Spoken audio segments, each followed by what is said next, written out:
100 مرتبہ پڑھو, 200 مرتبہ پڑھو, جتنی دفعہ چاہے پڑھو, لیکن کم از کم منیمم 18 ٹائم صبح اور 18 ٹائم شام. شیخ عباس قمی مفاتیح الجناح میں لکھتے کہ صبح میں اگر تم پڑھو اور اس کے بعد 3 مرتبہ بولو بسم اللہ الرحمن الرحیم لا حول ولا قوت الا باللہ العلی العظیم, بسم اللہ الرحمن الرحیم لا حول ولا قوت الا باللہ العلی العظیم, اس کا مطلب کیا ہے کہ اللہ کوئی طاقت نہیں ہے, کوئی قوت نہیں ہے, کوئی پاور نہیں ہے سوائے تیری طاقت کے. اللہ سوائے تیری طاقت کے کوئی طاقت نہیں. یہ امام علی علیہ السلام کا بتایا ہوا عمل ہے کہ 3 مرتبہ نہیں, 5 مرتبہ, 9 مرتبہ, 100 مرتبہ, جتنی دفعہ چاہے پڑھو. اس سے تم بول رہے کہ اللہ سوائے تیری طاقت کے کچھ نہیں. It means you are trusting your Allah, trusting your God. So simple. بسم اللہ الرحمن الرحیم لا حول ولا قوت الا باللہ العلی. تمہارے سامنے کے راستے ہٹتے, آبسٹیکلز دنیا سے ہٹتے جب تم اللہ پہ ٹرسٹ کرتے. یہ اتنی اچھی تسبیح ہے.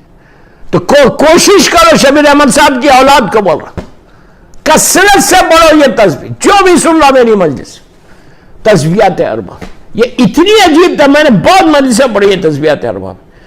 تسبیحات اربع ایک ایسی تسبیح ہے اللہ کے 99 نیمز میں کہ یہ ایک تسبیح واجب نماز میں رکھ دی گئی. یہ 4 اللہ کے نام واجب نماز میں الحم کے بدلے میں رکھے گئے. آپ سوچو کتنی بڑی بات. 3rd and 4th رکعت میں ہم عشاء میں ظہر اثر میں کیا پڑھتے, یہی تو پڑھتے تسبیحات اربع. اتنا ثواب ہے اس کا. آج میری مجلس اس پہ نہیں ہے, پھر انشاءاللہ مجلس کو پڑھوں گا اس کے اوپر.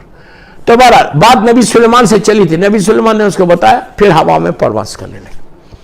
جب ہوا میں, میری طرف دیکھو, جب ہوا میں جیسا ان کا تخت جا رہا, ان کے سر کے اوپر پورا شیڈ ہے برڈز کے ونگز کا, ایک دم نبی سلیمان نے فیل کیا کہ آسمان سورج کی ریز آ رہے میرے اوپر. تو انہوں نے ایسا سر اٹھا کے دیکھا, پلٹ کے, تو دیکھا کہ ایک بہت چھوٹا سے جانور ہے پورے وہاں پہ, برڈز ہے جو ہدہد کہتے ہیں. اتنی سی برڈ ہے وہ, اتنی سی برڈ ہے وہ. ایک ہدہد اپنے جو ڈیوٹی چھوڑ کے چلی گئی کہیں, اس کی ڈیوٹی تھی وہاں پہ نبی سلیمان کے تخت کے ساتھ رہنا, چھوڑ کے چلی گئی, ڈیوٹی چھوڑ کے چلی گئی, اور سورج کی کرن ان کے اوپر آ رہی ہے. نبی سلیمان نے کہا کہ اس سے کس سے کہا, اس ہدہد کا جو سردار ہے اس کو بلا کے کہا کہاں گئی ہے. اس نے کہا I don't know, مجھے نہیں معلوم. تو کہا سن, معلوم کر کہاں گئی ہے, چیک کر کہاں گئی. اگر وہ بغیر پوچھے گئی ہے, اگر وہ آ کے صحیح ریزن دے گی کہ وائی شی وینٹ اور کیوں گئی, صحیح ریزن دے گی تو میں چھوڑ دوں گا, نبی خدا. اور اگر گستاخی تھی, ڈیوٹی کے اوپر چھوڑ کے بغیر بولے چلی گئی وداؤٹ اینی ریزن, تو میں اس کے پر کو توڑ دوں گا. پر توڑنا مطلب فطرس کا جیسے ہوا تھا. اگر چڑیا کا برڈز کے ونگز کو توڑے تو اڑ ہی نہیں سکتے. ان کا نیچر اڑنا, ان کا نیچر فلائی کرنا ہے, یہ سزا ہے ان کی. تو اس نے کہا ٹھیک ہے نبی. اب اس نے کیا کیا, وہ ہدہد کا جو سردار تھا ایسا ہوا میں اوپر جانے لگا اسپیس میں, جتنا وہ میکسیمم جا سکتا گئے. جا کے اس نے پوری دنیا میں ایسا نگاہ ڈالی کہ یہ گئی کہاں ہے. تو اس نے دیکھا کہ یہ ہدہد چھوٹی سی جو برڈ ہے وہ یمن کی طرف سے فلائی کرتی ہوئی تیزی کے ساتھ آ رہی, اور یہ اس نے اوپر سے ایسا ڈائیو ماری ہے. کس نے, ان کے سردار نے. مارتے ہوئے اس نے دیکھ لیا, یہ برڈ نے دیکھ لیا کہ میرا سردار آ رہا اوپر سے, اور اس نے اوپر سے پکار کے کہا کہ وے وے یو, کہاں گئی تھی تو, وداؤٹ پرمیشن. نبی خدا غصے میں, ریزن دے ورنہ تو تیرے پروں کو کھینچ دیں گے وہ. اس نے کہا اپنے استاد, اپنے سردار سے کہ اے سردار مجھے نبی خدا تک پہنچا دے, بس تو مجھے کچھ سزا نہیں دینا. اس نے کہا ٹھیک ہے, اب پلیز میری طرف دیکھو. وہ آئی سیدھا, اس وقت تک نبی سلیمان کا تخت آ کے بیٹھ گیا تھا. یہ وہی برڈ ہے کہ جس نے تخت بلقیس کی نیوز لا کے دی تھی. یہ تخت بلقیس کی نیوز لے کے آ رہی تھی. سبا جو وہ تھا, پورا وہ واقعہ جو تخت بلقیس کا جو فریکشن آف سیکنڈ میں نبی سلیمان کے سکسیسر نے منگوا لیا تھا ہزاروں میل سے. بڑا انٹرسٹنگ واقعہ نہیں پڑھ رہا میں, پھر کبھی پڑھوں گا انشاءاللہ. تو اب میری طرف دیکھیں پلیز. نبی سلیمان زمین پہ ہیں اپنے, جہاں ان کی جماعت تھی جب بیٹھتے تھے, دیوانیہ جس کو آپ بولیں گے, تخت پہ بیٹھے ہوئے, دیکھا کہ وہ حدود جو چھوڑ کے چلی گئی تھی وہ آ رہی, اتنی سی دو بڑے, وہ آہستہ آہستہ آہستہ آہستہ آنے لگی. ان کے تخت کے قریب آ کے اس نے سر کو جھکایا. نبی سلیمان نے کہا کم ہیئر کم ہیئر. وہ اڑتے ہوئے آئی, نبی سلیمان نے اس کو اپنے ہاتھ پہ لے لیا. پلیز پلیز اب غور سے سننا, میں نے پورا واقعہ اب اس کے لیے بولا ہے, اس کے لیے حساب کیا ہے. نبی سلیمان نے پلیز میری طرف دیکھو اینڈ پلیز کانسنٹریٹ کر کے سنو. ہاتھ میں لیا, ہاتھ میں لے کے کہا میں بھائی ہوں, کہاں گئی تھی تو؟ اس کے بعد کہا تو ریزنس تو بتانا تو گئی کہاں تھی. If you don't give me the reason, میں تیرے پروں کو چھوڑ دوں گا. اس نے پورا تخت بلقیس کا اور پورا سبا کا پورا وہ عورت کا بلقیس کا پورا واقعہ آ کے سنا. تو واقعہ میں نہیں پڑھا.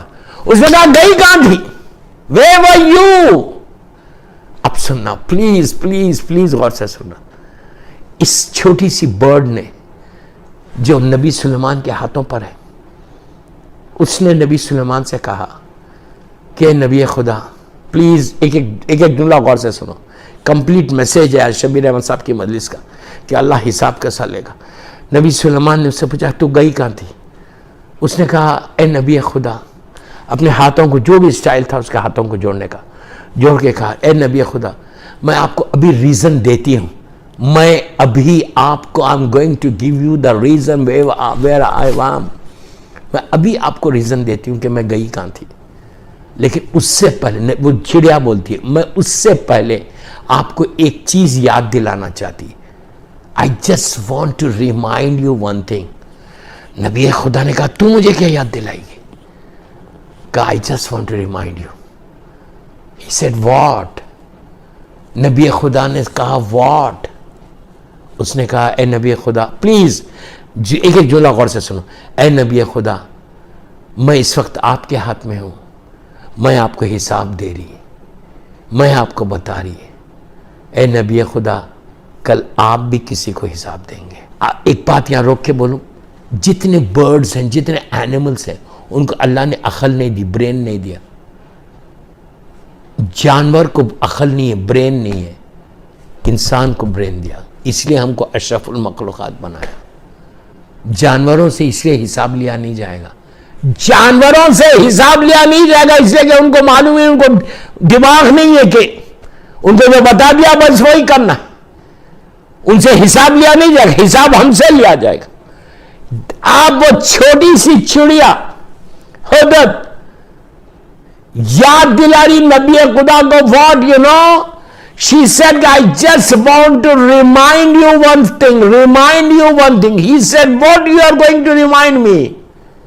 He said اے نبی خدا اس وقت میں آپ کے ہاتھ پہ حساب دے رہی آپ کو, کل آپ کو بھی حساب دینا ہوگا. روایت کا جملہ ہے, اس کا جواب سن کے اتنا بڑا نبی کانپنے لگا کہ مجھے بھی اللہ کے سامنے ڈے آف ججمنٹ میں یوم یقوم الحساب, یوم یقوم الحساب, مجھے اس کے سامنے جانا ہے, مجھے بھی ایک ایک لمحے کا حساب دینا ہے. دوستو نبی خدا ہے, نبی خدا ہے, وہ گھبرا رہا, وہ گریا کر رہا, وہ رو رہا کہ مجھے جا کے حساب دینا ہے. کبھی میں روتا ہوں, کبھی میں سوچتا ہوں کہ مجھے بھی حساب دینا ہے. اللہ روز یاد دلا رہا, 10 مرتبہ ماں باپ کی مغفرت کی جو آپ نماز پڑھتے اس میں یہ پڑھتے, نماز مغفرت والدین, نماز مغفرت والدین. مغرب اور عشاء کے بیچ میں کی نماز ہے یہ. اس میں 2 رکعت نماز میں پہلی رکعت میں سورہ الحمد پڑھتے اور پھر 10 ٹائمز یہ بولتے بسم اللہ الرحمن الرحیم رب اغفر لی ولوالدی وللمؤمنین یوم یقوم الحساب. پھر پہلی رکعت ختم کر کے دوسری رکعت میں بھی ایک الحمد کے بعد پھر 10 ٹائمز آپ بولتے. آپ 10 ٹائمز آپ کو بولنا ہے رب اغفر لی ولوالدی وللمؤمنین یوم یقوم الحساب. 10 دفعہ بولا جاتا. یہ وہی حساب ہے دوستو. اللہ روز ہم کو ریمائنڈ کر رہا ہے کہ دیکھو تم کو حساب دینا. وہ دن آنے والا ہے جو سورہ الحم میں ہر مسلمان 10 ٹائمز منیمم یہ بولتا ہے مالک یوم الدین، مالک یوم الدین. سورہ الحم میں آپ بولتے ہیں مالک یوم الدین. یہ وہی دن ہے، یہ وہی دن ہے کہ جس دن سب کو حساب دینا ہے. اس کے لیے یہ یاد دلایا جا رہا. اس حساب کے لیے بہترین عمل سے شہیدہ نے کیا آج کہ تمہارا حساب اب کب ہوگا. اس لیے کہ تم نے دوسرے کا، اپنے باپ کا خیال رکھا، اپنی گرینڈ ماں کا خیال رکھا. یہ سب کے لیے میسج کہ جن کے والدین دنیا سے گزر گئے، ان کے لیے کوئی مجلس، ان کے لیے کوئی مجلس کرو، ان کے لیے یتیم اور بیواؤں کو دو.